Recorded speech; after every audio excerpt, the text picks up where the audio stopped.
Hay fotos que nos definen, que cuentan nuestra historia. Cada imagen guarda un secreto, un mundo que puede ser revelado. Esto es Revelados.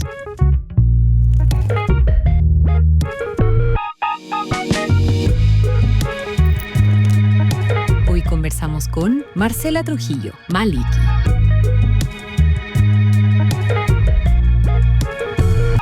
Les doy la bienvenida a un nuevo capítulo de Revelados aquí en Uchile TV, acompañados por el mágico sabor y aroma de Café Jacobs.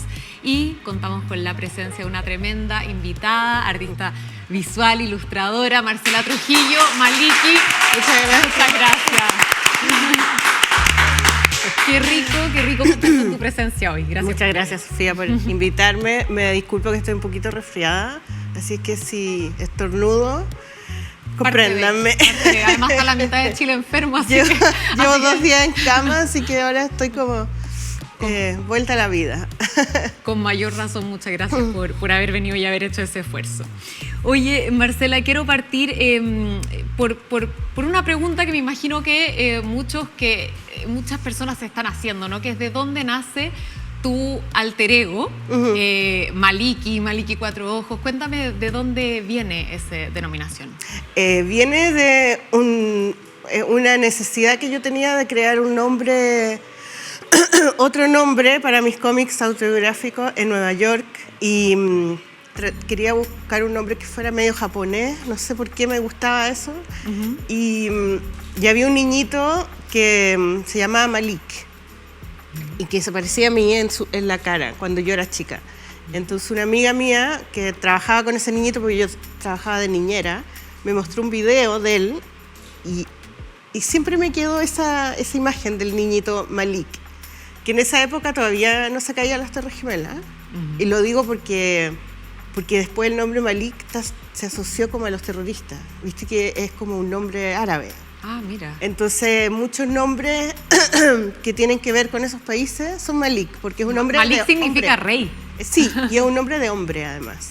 Entonces yo le puse una I para que pareciera Maliki como de mujer y parecía Marceliki o como algo así, como mala, no sé. Ya. Y lo empecé a usar, esa es la historia. Y bueno, hoy día eres como transversalmente conocida como Maliki, sí. Funcionó muy bien. Quiero irme a una exposición muy emblemática que tuviste el año pasado y que yo diría ha sido como bien marcatoria en tu trayectoria, que es justamente Vanity Fauna, sí. En el Museo de Bellas Artes, ahí un universo, un viaje de animalas victorianas. Sí. Quiero que me cuentes acerca de esa experiencia, cómo nace, cómo fue la recepción, cómo fue para ti esta exposición en particular. Fue un sueño cumplido porque desde que era chica mi mamá me contó, yo no me acuerdo, que cuando la única vez que fui al museo con mi papá, me acuerdo, me dijo, yo le dije a ella que a mí me gustaría poner mis dibujos ahí. Mira. Pero yo he expuesto en varios museos, yo no tengo galería de arte, no trabajo en galería, entonces he expuesto en el MAC, en el MAVI, en la Sala Gasco, en la Sala Gabriela Mistral, y me faltaba el museo, pero me costó mucho como aceptar que tenía que postular al museo. Yo pensaba que no me iban a pescar, que no les iba a gustar mi trabajo. Wow. Porque el museo es muy clásico y hay muchas obras que son un poco más conceptuales y más clásicas también. Pero mi curador, Rolando Báez, me dijo que no, que lo mostrara, que era... No, y también me dio la idea de que podía referenciar pinturas clásicas que están en el museo y que podían estar en el museo. De hecho, estuvieron las pinturas de Pedro Lira y de Cosme San Martín en la sala, al lado de las reversiones.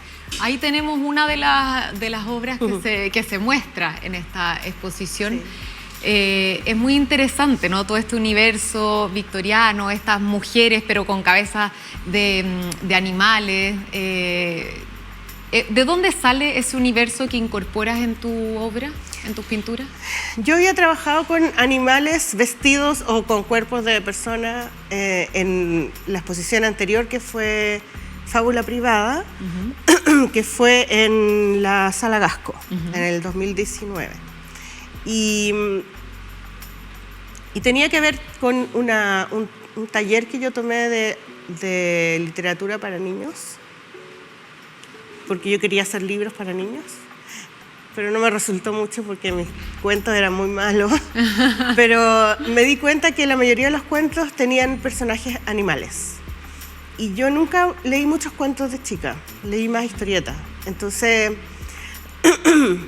sentí que el personaje animal generaba en la gente como ternura, ¿cachai? Totalmente. El personaje animal ilustrado.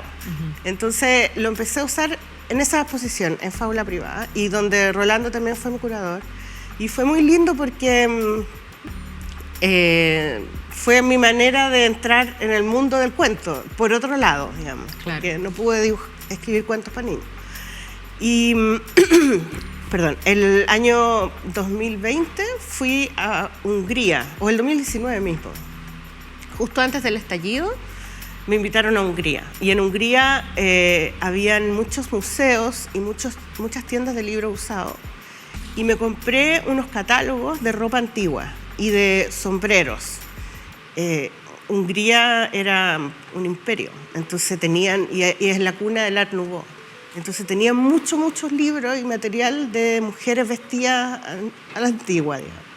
Entonces me traje a Chile esos catálogos y empecé a ponerles cabezas de animales, a ver cómo se veían. A hacer como este collage. Ese collage, claro. Y los empecé a subir a Instagram porque eso es lo que uno hacía en la pandemia. Claro, compartir en redes sociales. Todo. Y la gente le empezó a gustar y empezaron, oh, qué bonito ese animal como antiguo, no sé qué. Claro. Y empecé a jugar a hacerlos y a ponerlos en Instagram. Y después, cuando ya se acabó la pandemia, volví al taller y dije, a ver, los voy a pintar, a ver cómo quedan. Y ahí aparecieron, sí, todos los animales. Me llama harto la atención que si uno se acerca a tu obra, a este cuadro particularmente, ve en los lomos de los libros autoras mujeres, o sea, Alejandra Matus, Pizarnik, las tesis, Judith Butler. Me imagino que son referentes en la literatura para ti y que las mujeres también han permeado mucho tu obra, ¿no? Sí, a mí me gusta mucho el formato, bueno, los libros, los discos, los cassettes, cualquier formato que tenga imagen encima. Como la estampilla, no sé qué. Y siempre tenía la idea de poder pintar libros con distintas portadas. Entonces, en esta exposición se me ocurrió que podía pintar una biblioteca con todos los libros, pero se ve el lomo nomás en la biblioteca. Claro. Entonces, lo que hice fue, dije, ya voy a poner todos los libros de mujeres, porque fue a través de la literatura que yo conocí el feminismo, porque una de las cosas, bueno, cuando hice mi primer libro, el diario íntimo, una investigadora chilena que vive en Estados Unidos hizo un paper sobre mi libro. Y el paper tenía que ver con el feminismo, como que era un libro muy feminista, porque yo hablaba de mi cuerpo.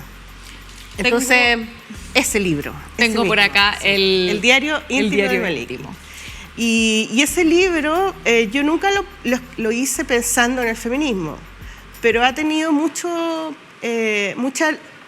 lectura desde el feminismo, porque estoy hablando de mi realidad, de lo que a mí me pasa, ¿no? De mi cuerpo, de la crianza de mis hijas, de mi separación, de la relación con mis alumnos, de las marchas, de la relación con mis sobrinos, de mi trabajo, desde un punto de vista personal, ¿no? Claro. Entonces, en ese momento me di cuenta, miré mi biblioteca y me di cuenta que todos los libros que yo tenía en mi biblioteca eran de hombres. Y eso fue cuando salió ese libro, más o menos. Entonces, de ahí en adelante, yo dije, y esto fue el 2009, 2010, ahí no me acuerdo. Sí, 2000, según yo fue el 2010. 2010, ya. Y entonces ahí empecé a comprar libros de mujeres, claro, y empecé a comprar ensayos también, que me costaba mucho entender, no entendía mucho, pero los compré igual. Y empecé a leer mujeres, novelistas, cuentistas, y ahí empecé a cambiar mi biblioteca, y ahora mi biblioteca es la mayoría mujeres y los hombres están más abajitos, los guardé en otros lados, ¿no? Entonces, oye, es como mi homenaje a la literatura de mujeres. Una maravilla, me parece. Oye, Marcela, bueno, hablamos de revistas, porque tu primera exposición tuvo una revista, y a lo largo de tu obra ha habido una y otra vez esta llegada a ese formato, ¿no? Sí. En circunstancias de que la revista hoy uno diría como, chuta, está prácticamente desapareciendo el papel. Cuéntame de dónde viene, porque incluso te escuchaba por ahí decir que en cuarto medio ya hiciste una revista, después cuando estudiaste arte en la Universidad de Chile, te titulaste, tu proyecto de título fue una revista, la tenemos por aquí, Brillo. La revista Brillo, muy interesante, ¿no? Con la Gioconda, pero con elementos medios punky, accesorios punky. Entonces, cuéntame un poco ese vínculo que tienes con este formato. La revista es como lo que más había en mi casa cuando yo era chica. Habían revistas de moda, mi mamá era modista, entonces tenía revistas con patrones. Mi papá compraba Reader's Digest, no sé si te acuerdas de eso, ¿no? La revista Reader's Digest, que eran como unos libritos chicos. Ya. Habían, no sé, mecánica popular, había muchas revistas. Y yo siempre las miraba y siempre me gustaban. Y cuando empecé a estudiar arte, me hicieron una tarea de que copiara una foto, o sea, que copiara una foto. Y yo empecé a buscar en las revistas y empecé a alucinar con copiar las fotos de la revista. Y empecé a comprar revistas en el Persa y empecé a armar mi biblioteca de revistas, que ahora es enorme, muy grande, y que la usan mis alumnos, la uso yo todavía. Y empecé a clasificar las fotos por temas también. Claro. A recortarlas y poner fotos de hombres, fotos de mujeres, fotos de cielo, fotos de paisaje. Y eso para mí fue como mi sistema de cómo pintar. Claro. Hablando de revistas, tú tuviste una aparición en una revista bien importante de la escena underground, que fue la revista El Trauco. Tenemos una foto por ahí de este trabajo, La Nochebuena, ¿no? Que causó mucho revuelo. O sea, fue un cómic censurado por la Iglesia Católica, bueno, incluso requisaron los números por el gobierno, recién había ganado el no, y en el fondo es un cómic, ahí lo vemos a donde vemos nada menos que a la Virgen María pariendo, y pariendo como un niño Jesús con barba, o sea, bien transgresor. ¿Tú te imaginaste alguna vez el alcance? O sea, digamos, ¿te imaginaste lo peligroso que podía llegar a ser un dibujo? No tenía idea, era muy chica, tenía 19 años. No tenía idea. Además, que ¿quién leía esa revista? Era una revista underground que nadie la leía. Muy de nicho, ¿no? Sí, entonces, y el mundo under, o sea, la gente que estaba en mi escuela, en esa época no había internet, no había redes sociales, era dictadura, entonces era muy difícil que se dieran cuenta, pero en esa misma revista, además, había otro cómic que era un Paco que violaba a una niña. Y ese cómic estaba en la misma revista. Entonces eran estos dos cómics. No sé si vieron ese primero o este después, o no sé, no tengo idea. Y yo copié esa foto, la imagen del parto, de un libro, o de una enciclopedia, me acuerdo, que salía el parto. Yo le puse sangre para que se viera más como tenebroso, pero por eso me quedo como media realista, porque la copié. Claro. Pero yo nunca pensé que iba a pasar algo, nunca. requisaron los números en el kiosco. Salió en la tele. Salió en la en noticia. 60 minutos. Tenemos un recorte de una entrevista que te hacen y, si no me equivoco, dice pintora maldita, algo así, la dibujante Marcela Maldita, imagínate. Y ahí, bueno, tus respuestas son un poco, porque te entrevistan a raíz de este hecho, y me llama harto la atención porque tú dices, bueno, esto es un parto, muestra un parto natural, algo que todas las mujeres que son madres han experimentado. Y ahí te vuelven a poner en el lugar de transgresora total y finalmente tú abres un portal a temas naturales, efectivamente, las mujeres, pero que eran tabú, ¿no? Sí. Y eso tiene mucho vínculo también con tu ida a Nueva York, con los estudios que tuviste allá, me imagino, de arte, y con relación a otras mujeres que también dibujaban y que me imagino fueron permeando tu obra y tus ganas de referirte a todo eso. Sí, yo en ese momento no, cuando yo empecé a hacer los cómics de Trauco, me invitó El Huevo, que era un amigo que hacía guiones. Entonces él me invitó y resultó que los tipos de la revista vivían cerca de mi casa. Entonces yo me hice amiga de ellos, iba a la biblioteca, leía los cómics. Entonces para mí fue muy importante estar en esa revista y conocerlos, porque me abrieron el mundo del cómic que yo no lo conocía en realidad. Ya, yo conocía la historieta, pero no el cómic de adultos. Entonces justo cuando estaba en la universidad me hice punk, como 2 años nomás. Y ahí como que me volví un poco loca. ¿Tenemos algunas fotos tuyas de ese momento punky? Me volví un poco loca y Mira, empecé... Sí, ahí estoy con Cristóbal Fénix, que él era mi compañero curso, y tenía una banda que se llamaba Índice de Desempleo. Y que ahora el sello Kid va a sacar el álbum nuevo con todas las canciones que grabaron en esa época. Como una reversión, ¿no? Claro, y va a salir con una portada mía que es un dibujo que yo les hice para un concierto que hicieron ellos. Entonces yo estaba metida en el mundo de las bandas de rock, me gustaba mucho ese mundo y la música, y entonces él, de hecho, Huevo era compañero de colegio de Cristóbal, y a través de él me metí en ese mundo. O sea, no sé qué habría sido si yo no hubiera conocido, si no me hubieran invitado a hacer ese cómic, porque yo ya estaba en la escuela, yo quería pintar, pero justo cerraron la escuela porque había muchos paros y habían problemas políticos, entonces la cerraron 1 año. Quedamos todos adentro, pero no entró gente, ¿cachai? Claro. Entonces... Y me imagino que en ese momento la valoración social de la ilustración no es la misma que hay hoy, ¿no? Como un poco ese prejuicio en no hacer la parte de la labor artística. Sí, me da risa porque esa ¿cómo se llama? Cartera. Ajá. Era de color. Yo la pinté con pintura, con esmalte, para que fuera negra. Porque no habían cosas negras, o sea, no vendían ropa negra, ponte tú. Wow. Entonces yo comprábamos ropa en ropa usada y la teníamos en una olla con anilina. Mira. Para tener ropa negra, ¿cachai? Claro. Era como... Y después la ropa punk o la ropa como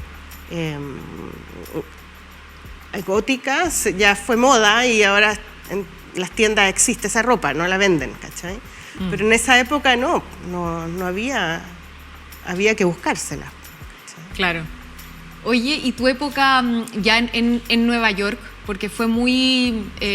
o sea, estuviste varios años ahí. 7 años. 7 años, imagínate. Sí. Y eso me imagino que ya fue llevándote por caminos hasta un poco concretar tu identidad artística. Cuéntame un poco de ese tránsito, porque sé que trabajaste ahí de niñera, estudiaste. Sí, yo me fui muy a buscar la vida porque tenía 2 amigos que vivían allá, la Ivonne y el Gabriel. Y en algún momento vendí una pintura y el Gabriel me dijo, vente para acá, cómprate un pasaje, vente para acá, yo te alojo. Y fui con mi hermana, en 95, la primera vez, en invierno. Y fuimos, no sé, 1 mes parece, más o menos, sí. Y aluciné, porque yo nunca había salido de Chile, nunca había andado en avión, nunca nada. Entonces para mí fue como un shock. Se te abrió el mundo. Sí, digamos. era el 95, donde tampoco, bueno, no había internet todavía tampoco. Entonces, de verdad fue como algo increíble para mí, o sea, ver todas esas galerías, museos. Entonces, al año siguiente yo me decidí irme a vivir.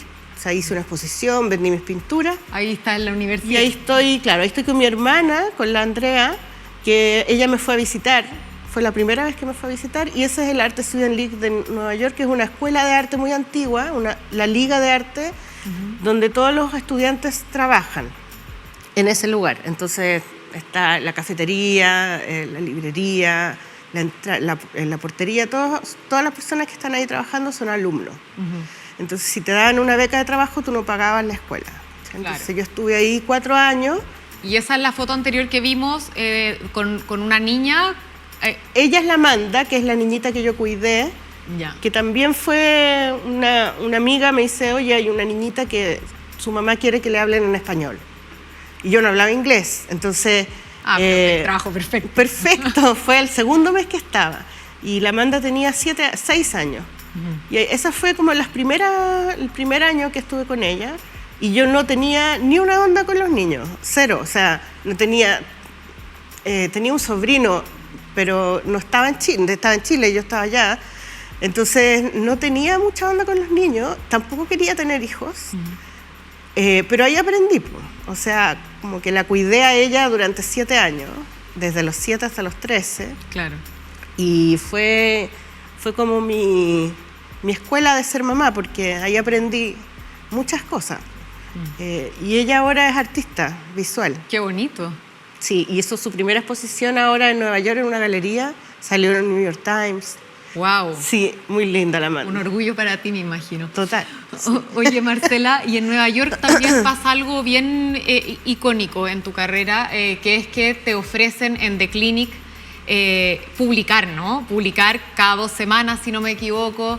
Y tú empiezas a publicar como cosas que te ocurren a ti en tu propia vida, o sea, la autobiografía ya muy puesta al frente, Sí. empiezas a conectar con la audiencia y hay como ciertos trabajos en The Clinic que fueron súper relevantes. Cuéntame de ese momento, ¿te lo esperabas?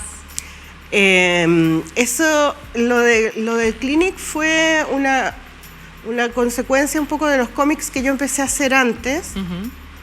Empecé a hacer cómics autobiográficos en libretas, todo lo que me pasaba y en inglés. Y hice muchos de esos cómics, se los mandé a mi hermana de regalo, y que estaba en Chile, y ella se los mostró a unos amigos, y uno de ellos era el director del Clinic. El Pato Fernández. No era No, el Pato, no era el Pato era en ese el Ditborn. Ah, ya, Claudio Ditborn. Ya, entonces ahí me llamaron y me ofrecieron hacer un cómic cada 2 semanas, porque cada 2 semanas salía. Y ahí fue cuando me convertí en dibujante cómics, porque empecé a hacerlo como profesionalmente, entonces me tenía que pasar algo, después dibujarlo, después entintarlo y mandarlo. ¿cachai? Claro. Entonces estuve harto tiempo en eso, como, además de cuidando a la Amanda, y fue increíble porque estaba completamente pegada en que mi vida era un cómic, ¿cachai? Claro, me imagino. O sea, tiene que ser muy loco eso. Y ese cómic está ahí donde estoy mostrando mi vaginita. Enamorada de mi clítoris se Enamorada de llama. mi clítoris. Yo hice ese cómic porque una de las cosas que sentía era un poco lo que decís tú del tabú, del tema tabú de las mujeres. Claro. No sé si yo me lo preguntaba o no, pero siempre he sentido que hay cosas que son tan naturales, pero que no se pueden hablar, ¿cachai? Claro. Entonces, la masturbación era algo que a mí me llamaba mucho la atención, en esa época. Ahora me da un poco lo mismo, pero en esa época me llamaba mucho la atención. Entonces, dije, ya, voy a hacer cómics que me den lo mismo, o sea, como donde pueda decir lo que quiera, total, no estoy en Chile. Claro. Y entonces hice un cómic sobre el porte importa, que era el porte del pene, que importaba si es que tú lo tenías la vagina grande o chica, o enamorada de mi clítoris, o también el miedo a ser mamá, a quedar embarazada. así en varios temas. Claro. Y resultó que yo ponía mi mail en el cómic y me empezaron a escribir muchas personas. Y eso para mí fue como súper loco, porque en la pintura nunca tuve esa conexión con el público, porque no existe. Claro, es mucho más solitario, es un público también más especializado y el cómic se conecta con esta más gran masa, ¿no? Es popular, claro, y la pintura es mucho más elitista, entonces sentí que podía conectarme con la gente, o sea, se publicaba el cómic y aparecían los mails en mi computador. Y eso me dieron ganas, con eso me dieron ganas de volver a Chile, con solo eso. Y ya habían pasado las Torres Gemelas y todo, pero yo sentía que esa conexión con el público para mí era importante, ¿sí? Siempre la quise tener, pero con la pintura es imposible, porque tú haces una exposición y la gente, o sea, uno no va a la exposición normalmente, claro, y nadie te dice lo que piensa. Entonces, por eso esta exposición fue importante, porque yo sí fui a la exposición. Yo iba casi todos los domingos a hacer visitas guiadas. O sea, hice eso, que yo quería eso. Ese ejercicio de conectarte también en la pintura con la gente común y corriente, que no sabe de arte, que no es artista, pero que le interesa, ¿cachai? Entonces mostraba, no sé, todos mis procesos, les contaba cómo había hecho todo. Y había gente de todas las edades. Y siempre sentí que eso, desde esos cómics del Clinic hasta Vanity Fauna, que conectarme con el público era algo súper importante para mí. No sé, ahora hay mucha gente que hace, ponte tu stand-up, ¿cachai? Y mucha gente me ha dicho que podría hacer stand-up, porque me gusta hablar, ¿cachai? Claro, te gusta esa conexión. Pero yo creo que eso es lo que más me gustó de eso. Marcela, vamos a pasar a un momento bien especial de este programa, que es que yo te voy a tomar un retrato con una Polaroid. Nos vamos a ir a una pausa y a la vuelta vamos a retomar esta conversación y vamos a pasar ya a toda la segunda parte de tu obra, que es muy interesante, por cierto. Así que me voy a acercar. Voy a activar aquí el flash. Ahí está.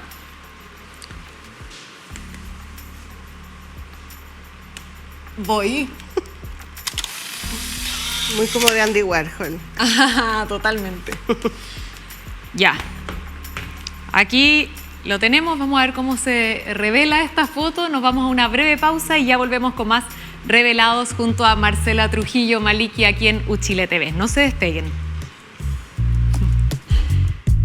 Ya volvemos con Revelados gracias al auspicio de Café Jacobs. 125 años ofreciendo la sublime experiencia de un café gourmet en casa.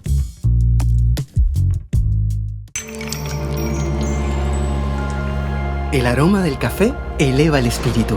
Despierta tus sentidos con Jacobs y envuélvete en una exquisita experiencia de aroma mágico y sabor. Jacobs, The Magic Aroma. Me gusta mucho escribir. No sé no hacerlo. El verso en el rap se articula mucho más en función de la rima. Me gusta cuando, qué vergüenza la weá que escribí, como que encuentro que una buena señal. Uno nunca en realidad sabe cuándo se termina un poema.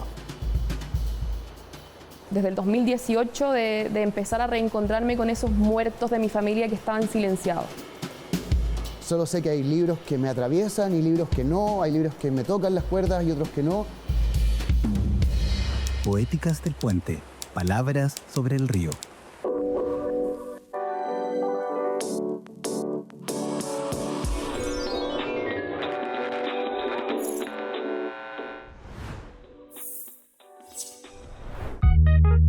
Estamos de regreso con Revelados junto a Café Jacobs. Aroma y sabor que envuelven y despiertan tus sentidos. Así es, estamos de regreso con más Revelados aquí en Uchile TV y seguimos disfrutando esta grata conversación con Marcela Trujillo Maliki. Bueno, hicimos una revisión más o menos de tus inicios, época universitaria, y me quiero ir más atrás en el tiempo a tu infancia, porque desde muy chiquitita que ya dibujabas. Este es un dibujo de Marcela cuando tenía 5 años. Y muy pronto se empieza a ver este como enlace con la historieta, ¿no? Tenemos un par de dibujos más donde siento yo que se nota tu tono como un poco sarcástico. Aquí dice, qué lindo trabajar, una niña del colegio salesiano. Yo creo que eso era una tarea, era una tarea del colegio, pero ahí pongo todas las cosas, dice escritorio, living, comedor. Claro, como que en el fondo la historieta, el cómic ya estaban un poco inconscientemente metidos en tu imaginario, y me imagino que con ese nivel de dibujo te encantaba dibujar. Yo dibujaba todo el día. ¿Y de dónde nace eso? ¿Tu familia? Mi papá dibujaba, mi mamá también dibujaban cosas. Mi papá dibujaba cosas. Cuando era más joven copiaba como fotos de las revistas Ecran, de esas del cine. ¿Ya? Y mi mamá dibujaba vestidos para su trabajo. Pero todas dibujamos bien, todas en la familia, las 3 hermanas. Nos gustaba dibujar y jugábamos a dibujar. O sea, como ya, dibujemos el circo ya, y todos dibujábamos el circo. Mira, ahí te vemos de chiquitita. Preciosa esa foto. Estoy ahí en la casa, eso fue en Renca donde nací. Y atrás había una lámpara de cochayuyos que mi papá vendía. Mi papá vendía lámparas de conchayuyo. Tan gordita, siempre tan gordita. Con un vestidito de lana, me encanta. Bueno, mi mamá guardó los dibujos. O sea, yo los tengo porque ella me los guardó. Gracias a ella podemos mostrarlo aquí. Y le ponía Marcela 5 años. Marcela, yo si no habría sabido, pero claro, ella los guardó y yo dibujaba en todos lados, en cuadernos, estaba todo el rato, siempre quería tener un cuaderno para dibujar. Y como siempre leí historietas, todos mis dibujos tenían personajes que hablaban, ¿cachai? Todos mis personajes hablaban. Y ahí estamos en San Miguel. Claro, muy temprano te cambiaste a San Miguel y ahí creciste. Ahí estáis con los lentes, ¿no? De Maliki 4 ojos. Claro, es que 4 ojos era como me decía una niña en el colegio para hacerme burla. Mira. La Fabiola, me acuerdo que se llama. Qué bonito cómo se transformó. Sí. Eso, como de un bullying me decía a 4 ojos, vieja 4 ojos. Qué heavy. Citroneta también me decían. Oh. Y que empecé a usar lentes más chica igual y ahí estamos como tomando once con las batas. No sé si ya no se usan las batas. Y en esa época, ¿qué veías? ¿Qué era lo que te influenciaba? Me imagino que veías, no sé, el Pato Donald yo leía mucho La Pequeña Lulú y el Pato Donald. Eran, yo creo, lo que más leía porque mi papá compraba revistas en San Diego. ¿Ya? Y las cambiábamos. Cuando las terminábamos de leer, las íbamos a cambiar todas. Ay, qué bonito eso, un trueque. Sí, eran unos lugares donde hacían eso. Y después llegaban las revistas y todos nos repartíamos las revistas y las leíamos en el baño, en el auto, cuando nos íbamos a la playa, en la cama. Siempre leíamos y cuando estábamos en la mesa comentábamos las historietas. Mira. Para mí era muy normal porque todos la leíamos. Ay, leyeron esa historieta cuando a la Lulú la echan de la casa. Ay, sí, qué divertido, no sé qué.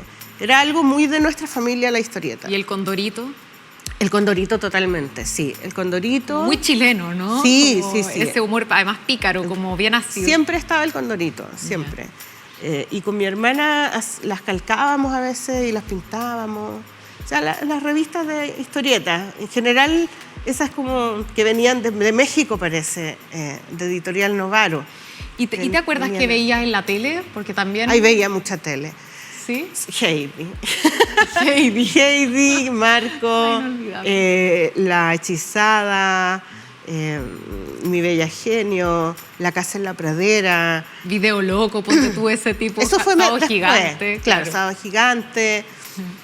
Pero no había cable, entonces uno veía cuando daban la cosa nomás. Claro. La veías a la hora que daban. Pero para mí Heidi y Marco fueron súper importantes. Y Candy también. Claro, eso se ve harto como en tu cuando uno mira tus dibujos, ¿no? Se ve esa sí, tenés razón. Ese imaginario. Esos ojitos y esa niñita que también está en Miyazaki, que él trabajó en ese estudio, y todas las películas de Miyazaki también fueron las que vimos con mis hijas cuando crecieron.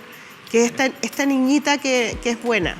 Claro. Y que gana todo con el amor, ¿cachai? Claro. Esa idea como muy católica también. El lado luminoso. Pero es, claro, la niña buena, que fue muy importante para mí, porque yo estuve siempre en colegios católicos y ser buena era algo como una obligación. ¿Sí? Entonces quizás por eso también me estoy sacando el rollo yo ahora de que necesitaba salirme de ahí, de esa cosa de niña buena, ¿cachai? Claro. Pero salí súper rápido. Sí, pues, de todas maneras. Quiero entrar en la etapa de tus diarios, donde tú una vez más llevas tu vida, tu propia biografía a la obra, el diario íntimo, el diario iluminado. Cuéntame de ese tránsito, de dónde viene todo ese material. El diario íntimo fue una recomendación de una psicóloga, que yo estaba con depresión porque me había separado recién y estaba muy mal. Y yo quería tomar pastillas, porque todas mis amigas tomaban pastillas para la depresión. Un clásico de clásicos. Y además me decían, no, y además no dan hambre, entonces además iba a adelgazar. Y la doctora era como de terapia alternativa, entonces no me dio las pastillas y me dijo, pero haz algo artístico con tu depresión. Dibuja un diario, haz un libro, haz dibujos. Y yo nunca había hecho ese tipo de dibujos, o sea, había hecho cómics que había publicado en el Clinic con tinta china, pero no había hecho un diario, nunca lo había hecho. Entonces dije, ya lo voy a hacer, y justo me invitaron de Reel, de editorial Reel, a que hiciera un libro, pero me pusieron una fecha muy pronta. Como me llamaron en mayo y era en octubre que tenía que entrar el libro. Y ahí se me ocurrió hacer un diario en un cuaderno con lápiz mina. Dije, ya, lo voy a hacer así y así lo termino. Y me demoré 5 meses en hacerlo. Chuta, súper poquito.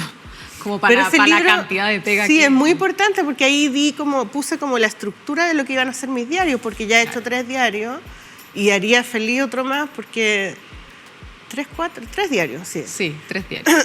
Y esa sensación como de cuando era chica y estaba dibujando sola y porque no miro nada, o sea, cuando estoy haciendo los diarios no miro fotos, todo lo hago de mi cabeza y sin plan, sin un guión, sin una lista de cosas que tengo que hacer, como en las novelas gráficas, que tengo que hacer un guión con personaje y todo, sino que es muy espontáneo y muy rápido. Y esa sensación de estar dibujando espontáneamente y rápidamente es algo que yo como retomo de mi infancia, porque eso era lo que hacía. Y era lindo eso, era rico, no sé. Ese link. Sí. Oye, y me decías esto de tomar pastillas, y además mis amigas me decían que con eso podía bajar de peso. No puedo sino irme a tu libro Flaca y Feliz, Quiero ser flaca y feliz. Acá vemos un pedacito de ese trabajo que dice algo así como un libro dedicado a las mujeres que quieren ser flacas y a las flacas que quieren ser felices. Y un poco es inevitable pensar en el drama que es el cuerpo canónico, la belleza canónica en todas las mujeres. O sea, yo no conozco ni una mujer que la apariencia física no sea tema por todo este bombardeo publicitario, por todo este mandato a la belleza y hacer de una forma. Y en ese sentido este libro me imagino que tuvo tan buena acogida por eso, ¿no? Porque uno se identifica por A, B o C. ¿Cómo fue ese proceso? Igual a mí me dan ganas de hacer otro libro que cambie, o sea, ponerlo encima de este otro, porque yo no recomiendo ese libro ahora, por ejemplo, porque yo encuentro que las dietas así tan excesivas, porque en el fondo que estás en un lugar donde te dan una dieta, te tienes que pesar cada vez que entras y hablas de tus problemas. Y lloras. Pongamos en contexto, es un libro que tú hiciste con una psicóloga a raíz de un grupo para bajar de peso. Ya. Entonces yo bajé mucho de peso, me bajé como 50 kilos, pero después los volví a subir todo. Claro. Y más. Entonces no sirven las dietas, ¿cachai? No sirven porque sometes al cuerpo a un estado de estrés y como que el cuerpo no tiene nada, ¿cachai? Entonces después cuando el cuerpo vuelve, cuando tú vuelves a comer, comes el doble, porque el cuerpo está como con una mentalidad como de que está en la guerra, ¿cachai? Claro. Como que está sufriendo y ahora tiene que comer más. Entonces, cada vez que uno hace una dieta, adelgazas, pero vuelves a subir más de lo que estaba. Entonces, si yo no hubiera hecho ni una dieta cuando empecé a subir de peso, que fue cuando estaba en la universidad, quizás nunca habría subido tanto de peso, ¿cachai? Claro. Y específicamente esa dieta me hizo subir muchísimo de peso. Entonces, en algún momento empecé a escribir un diario relativo a ese tema, ¿sí? Pero no lo hice porque apareció el viaje de Nina. El viaje de Nina. Sí. Entremos aquí, vamos a mostrar el viaje de Nina, que es tu último libro, sí, con Random House. Un libro muy recomendable, por cierto, a mi juicio. Cuéntanos de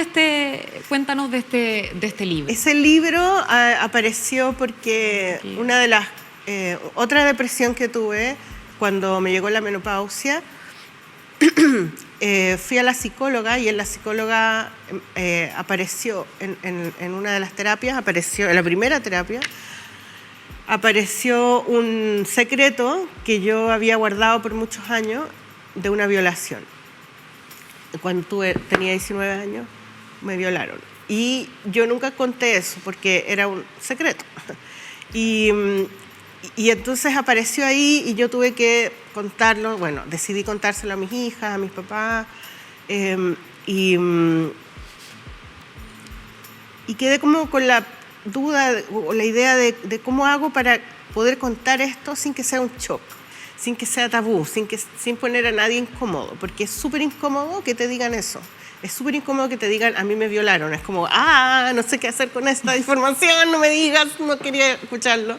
¿Cachai? Entonces, ¿cómo hago para poder dejar en mi vida, en un libro, algo que es súper difícil de escuchar y de decir, ¿no? Entonces se me ocurrió contarlo desde otro punto de vista, del punto de vista del secreto, de por qué guardamos secretos en el cuerpo. Y de lo nocivos que pueden llegar a ser guardar un secreto. Claro, y de cómo podría ser ese sistema, ese mecanismo que hace que el secreto salga. Entonces me empecé a imaginarme que dentro del cuerpo habían unas personitas que vivían y que querían viajar, entonces en el viaje descubrían un secreto, pero por equivocación, o sea, no porque querían. Y entonces entré a la ficción de nuevo, y como en Ídolo, que también había entrado a la ficción, y a la ficción dentro del cuerpo, que el cuerpo es precisamente, como tú dijiste, para las mujeres, un peso muy grande, ¿cachai? Porque nos exigen tener una forma de cuerpo, ¿no? Y el cuerpo es orgánico y hay muchas cosas que suceden en el cuerpo. Bueno, la mayoría de las cosas suceden sin que nosotros lo controlemos. Entonces, nos juzgan por estar gorda, porque comimos mucho, porque no hicimos ejercicio, ¿no? Pero no depende solamente de la voluntad, ¿cachai? Claro. Entonces, el tema del cuerpo para mí siempre fue importante. Entonces, yo tenía muchas imágenes del cuerpo, imágenes de médicas, de revistas de salud. Colecciono ese tipo de revistas también. Y entonces dije, ya voy a hacer una historia que ocurre dentro del cuerpo con personajes, pero que sea para todo espectador y que no aparezca el secreto, sino que aparece solamente en... El secreto mismo, la idea de secreto mismo, la idea y no el contenido, exactamente.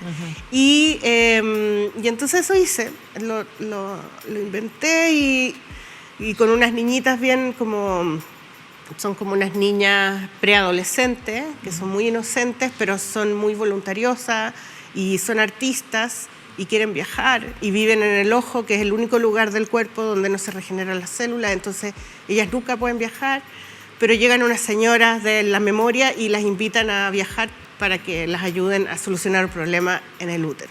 Y ahí yo inventé toda una historia de que es un viaje, en el fondo, y logré dejar el secreto en un libro, para siempre. O sea, yo te escucho y pienso en el arte también como una forma de terapia, ¿no? Como un mecanismo terapéutico también, como de sacar y de cómo eso puede impactar en quien recibe porque me imagino que o sea, me pasó, leí este libro o otros libros que tú has hecho y claro, y te dejan ahí dando vueltas, ¿no? Sí, porque yo hablo de cosas que me pasan a mí, pero lo que me pasa a mí le pasa a muchas mujeres. Exacto, es como un espejo. No es algo que es solo mío. Entonces, pero sí yo trato de ser lo más honesta posible con lo que yo quiero decir y contar.